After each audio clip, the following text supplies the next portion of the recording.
presented by Avantika Music. ललका हो कोई इजार के ललका हो कोई भतार के Music by Shyam. ललका इजार के भतार जानी दूध गो से नूरा करेलू तू तो दुए गो मरद रखेलू अरे तो का करी मजबूरी बा जानी दूध गो से नूरा करेलू तू तो दुए गो मरद रखेलू देखे में लागेलू बड़ी तू सुंदर करेलू वो तने सिंगार के सही में सुनो ललका हो कोयल इजार के पियर का हो कोयल भतार के और ललका हो कोयल इजार के पियर का हो कोयल भतार के अरे का करी दू गो करे के पड़ला ललका हो कोयल इजार के ललका हो कोयल इजार के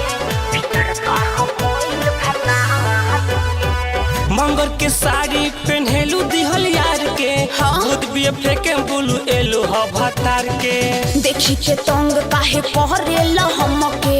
पाछे पड़ल बार कौन चीज गमके वो जानी हमें कौन फ्यूज तोहरा कौन ह नहीं हर ससुरार के अरे तो चलो कोई बात नहीं कि ललका हो कोयल इयार के पियर का हो कोयल भतार के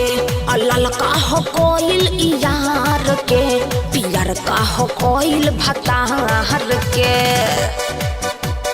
ललका हो कोयल इयार के पियर का हो कोयल भतार के Music by Shyam. ललका हो कोयल इजार के पियर का हो कोयल भतार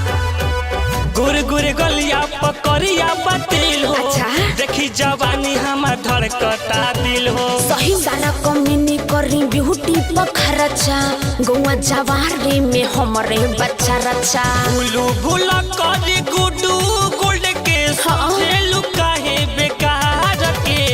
अरे तो लोग देवर हड़न जा ललका हो कोयल इयार के पियर का हो कोयल भतार के ललका हो कोयल इयार के पियर का हो कोयल भतार के रानी दूध गो से नूरा करेलू तू तो दुए गो मरद रखेलू देखे में लागेलू बड़ी तू सुंदर करेलू वो तने सिंगार के सही में सुनो ललका हो कोयल इयार के पियर का हो कोयल भतार के और ललका हो कोयल इयार के पियर का हो कोयल भतार के बात के बुझल करी।